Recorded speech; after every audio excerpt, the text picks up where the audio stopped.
Hey everyone, Alma McKinley here, and welcome back to another episode of Vibrant Life TV. Happy Groundhog's Day to ya! Today, I am going to use Bill Murray, the movie Groundhog's Day, to talk about a topic that I really think is important, and it's resistance. And I want to open you up with a quote, and I'm going to get that from a book called The War of Art by Steven Pressfield, and in it he just devours the topic of resistance, and he says this: most of us have two lives, the life that we are living and the unlived life within us, and what stands between the two is resistance. So how does this come down to Bill Murray? Okay, so you know the movie. Bill Murray, arrogant, nasty weatherman, gets trapped in Punxsutawney, Pennsylvania, destined to live out Groundhog's Day over and over and over again until he gets it right. And what you resist persists, and so basically he gets Groundhog's Day over and over again, and he gets annoyance and rejection over and over again. Just a lot of things that he pushes up against just come back right back and slap him in the face. So first he tries to escape it by flying away and driving away, even killing himself, none of which work. Then he tries to manipulate the situation, but he just uses his old thoughts and patterns for that and gets a bunch of crap in return. And finally, and this is the Reader's Digest version, he gets to a place of acceptance, and he starts making each day a gift.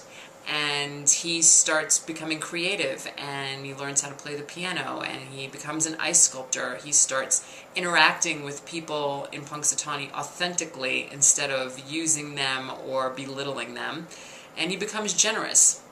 And ultimately, after he has lived his most authentic day, he wakes up with the love of his life in his arms on February 3rd, and they live happily ever after in Punxsutawney.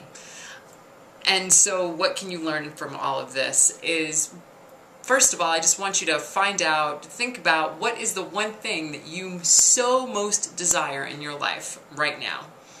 Once you got that, we have a starting point to work from. Then there are basically 4 steps to this whole thing. One is the awareness of how it is that you are resisting this thing from coming to you. And I'm sure there's some of you that might have a laundry list, and some of you might be like struggling with, well, how am I doing that? You need the awareness, and you need to shine the light on where this is happening for you. And once you discover that, step 2 is the acceptance of it. So you accept your current situation and your current circumstances for what they are, and that is one really important key component in the non-resistant stage.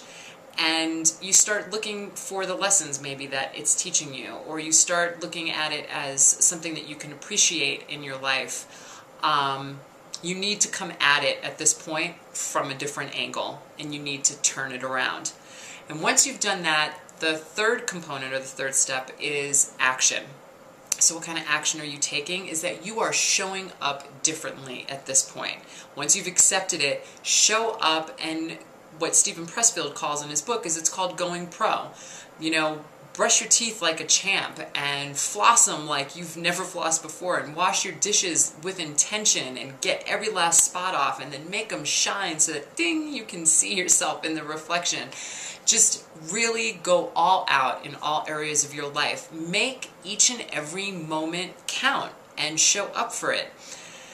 And step 4 is watching the transformation take place. It's the part where you just realize that magic is happening. And once you have stopped resisting and accepting and loving and showing up and realizing that this is it, and this is as good as it's going to get, and making the best of it, that is when the shift happens and the magic is. So, go out and do it, right?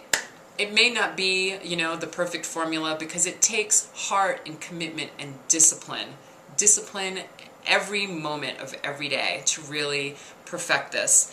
And that's why once you've learned it, it's about tweaking it, because once resistance dissipates in one area of your life, it's going to pop up someplace else, and you're just going to tweak and fine-tune yourself and grow. And that is sort of like the undercurrent for a lot of what I believe in, and that's why I wanted to share the message with you today.